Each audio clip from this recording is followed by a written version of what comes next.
I don't buy new cars, I don't buy brand names. I go to Goodwill for my clothes.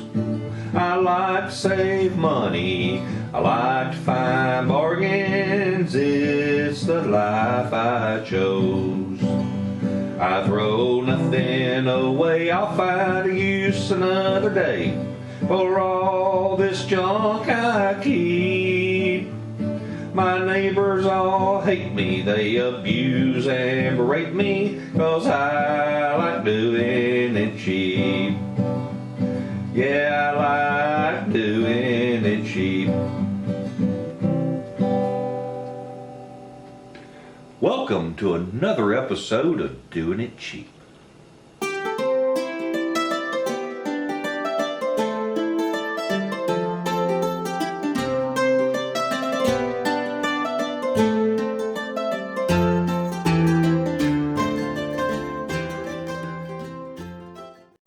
How y'all doing? Well, here it is, Sunday, February 28th, and a beautiful day.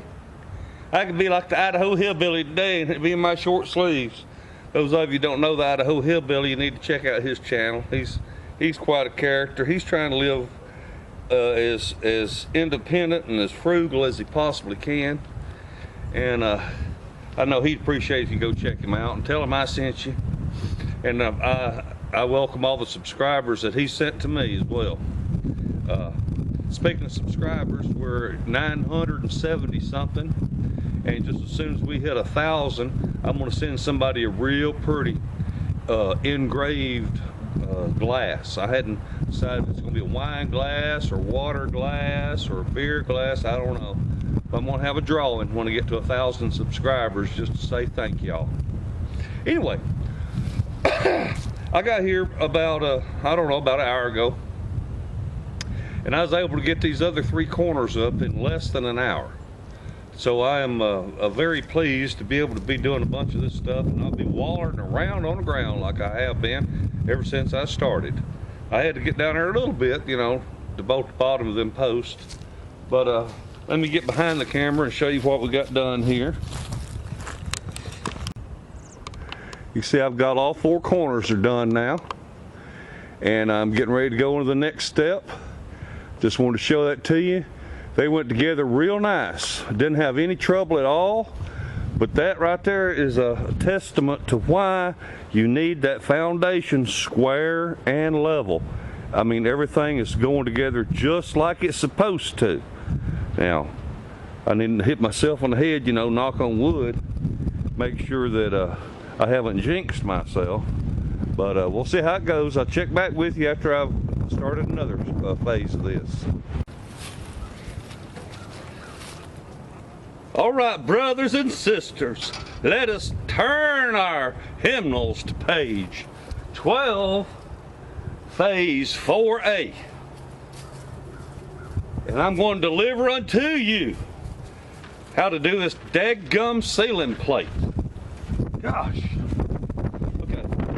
I would like to suggest, I'm trying to find myself in there. I would like to suggest that if you have a place where you could lay out all that box full of parts in order, you know, just if you got it's evening or whatever, and you can't be outside working on it.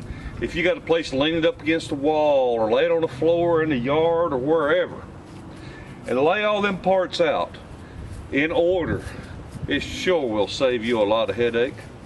I have spent an hour going through that box of parts trying to find one of these rails.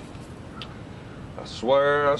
Anyway, if you are following along in your manual that you downloaded, I am on page 12. Phase 4A, the ceiling plate. You've got a piece here, a number 25, and one that looks just like it, only longer, which is number 24. And it's a little confusing in the pictures because they start mixing, matching, and turning this picture back and forth and left and right and upside down and crossways. Anyway, it gets to where it don't make no sense. And part number 26 and 27 are identical. They're same length and everything. Alright? And what we're doing here with part number 25, I want to make sure you see the profile on this. Where you at here? It's hard for me to see the lens, the thing there, because I'm out here in the sunshine. Anyway, if you look at the profile, how this is made, this is where you want to put them bolts in there. This is where you want to put them bolts in. Leave them loose, because all we're going to do now, these bolts are oblong, and we just want to slide this part number 25 right on to number 27 and line that bolt up where to slide that slot off of 27, and then all you got to do is tighten that up. You get it even right here and tighten that up, and then just slide the rest of it together. This was a little confusing at first as I was looking at it, because like I said, it wasn't making any sense. It seemed like they was changing the order and the number of stuff in here. After I figured out how it went together, I said, all right, it's cool. So I just wanted to step on that spot right there and go over it. That was a little bit confusing. All right, I'll be back. Quality control alert! Quality control alert! Sons of bitches. Alright. This is part number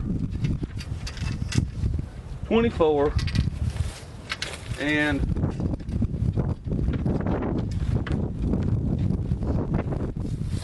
they have holes drilled in here. And the idea is, remember how I slid that on? Well, I don't know if you can see it. I went to slide this in, and this hole right here is drilled too close to this surface, and because of that, I can't slide the son of a bitch together, so I've got to waller that hole out a little bit with my drill. Motherfuckers.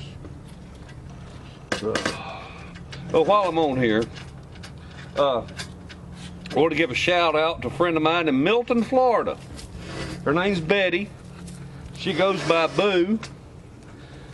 She said that if I had a blue shirt, I would look like Papa Smurf with my white beard. So, I got me a blue shirt, and I just want to say, there you go, Boo. There's my Papa Smurf outfit. Whew.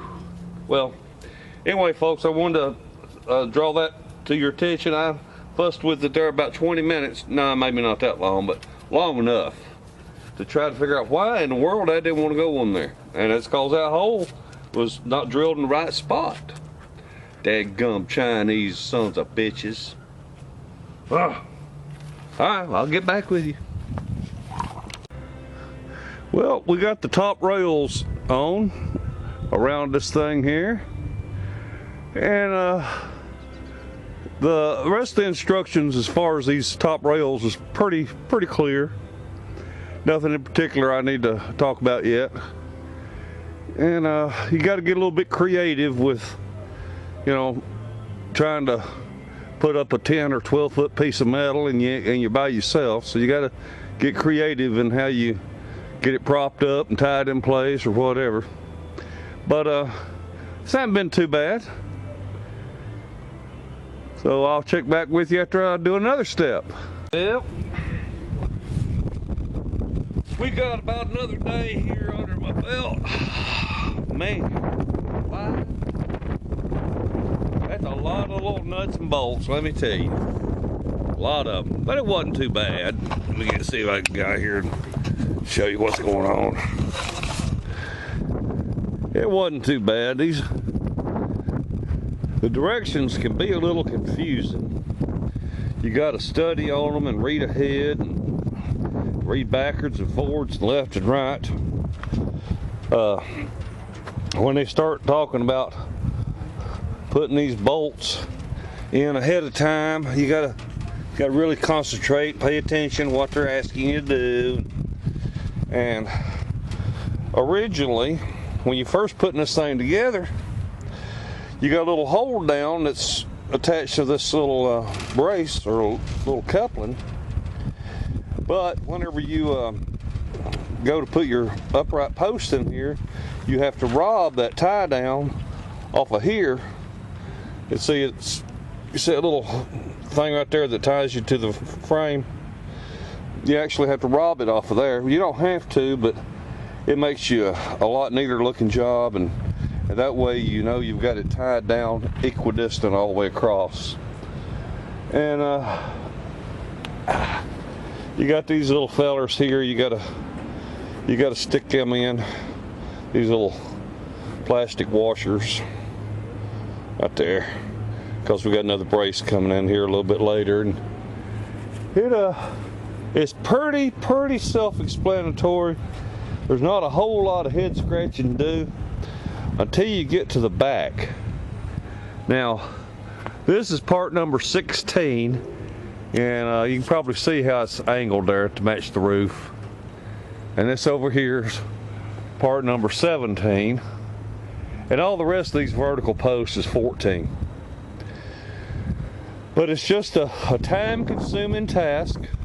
This a little bit head scratched up here. These two pieces that go across, these number 31s, it says put the end with the arrow, you know, tie it over here to the corner post. Well, hell, there ain't no damn arrows on the dadgum thing, so that's I don't know if that's a defect or what, but everything's lining up as far as vertical, so I guess they're on there. But I'm a little bit confused and concerned about how, you know, this ain't real pretty here, because obviously these posts are the same. So you're bolting this cross member number 31 at the exact same height on both sides. Well, there's no way it can look pretty right there. You know, that ought to be all one piece going across, but it's not. So the one on the left is riding above, the one on the right is riding down below. So you're going to have that little gap right there, unless you want to force it to do different. And it's also saying that this piece right here, number 14, is not supposed to go higher than halfway in this little bracket right here. So that's got to be pushed up, way up like that right there, and then secured. And I'll worry about that a little later. Anyhow,